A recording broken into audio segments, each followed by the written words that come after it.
Well, as I said before, the description of the material, so assuming the media description of the material was accurate, was highly inappropriate.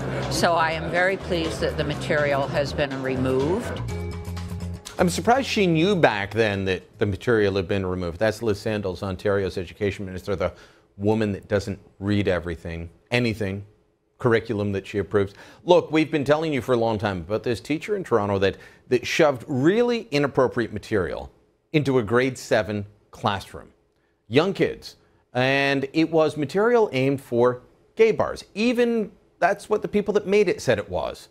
The teacher was suspended, then reinstated. We asked for information on the reinstatement. We were denied. Well, the Toronto Sun sent a Freedom of Information request, and that was denied as well. Here's Ryan Bird, the spokesman for the school board, explaining why, after a search of all related documents, the board has provided all relevant information, with the exception of any documents that are exempt from disclosure as per the Municipal Freedom of Information and Protection of Privacy Act. This includes documents related to specific personnel matters, which we cannot release for privacy reasons. What was released? Well, basically emails that said nothing. Joining me now is Dr. Charles McCready. He's president of Canada Christian College and a regular media and social commentator. Charles, the school board seems to be saying, we can't tell you anything because it's a privacy matter, but This is a public school board where someone is teaching children in public, had inappropriate material, and the school board saying, never mind, go away. Is that good enough for you? No, this appears to be the trademark of this government, right from the Premier down to the Minister of Education, down to the Toronto District School Board. Remember that they're so dysfunctional. The Minister of Education had to intervene financially with this board, but for the protection of children, the minister will not intervene. She doesn't read the curriculum. She doesn't examine these pieces, just horrifically graphic stuff. And Brian, when you look at that poster, it leads the children to the ACT website, where they get this wonderful book that talks about from sex to from A to Z. And you open up A, and you've got a Charlie Brown type figure practicing autofellatio. I can't even open the rest of it. I mean, your viewers, I as a grown man would be shocked. I am shocked to even hold this, but for in fairness to ACT, as I said earlier, in fairness to them, they said, sure, that material is not meant for grade 7 classroom. That's meant for bars where we're trying to tell people not to engage in dangerous behavior. Fine, may not be my bag, but I get it.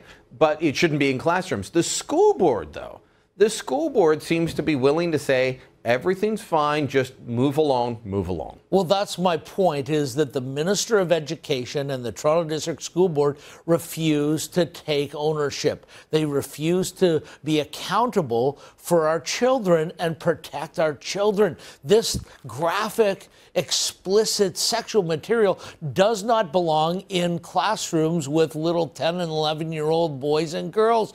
And even the producers of the material say it doesn't belong there. But the Minister of Education, she should be outraged over this. She should be providing everything. She should be fired for being an incompetent. She doesn't read anything. She's fine. You know what the essence of her comments, we'll get back to this particular school in a minute, but the essence of her comments when she said she doesn't read curriculum documents that she signs is she's fine with having the experts in charge. Yeah. Experts like Benjamin Levin, who was used to be the guy in charge, who was then at OISE, the place that essentially has more influence over teachers' colleges than anywhere else. Sure. That's what she was saying.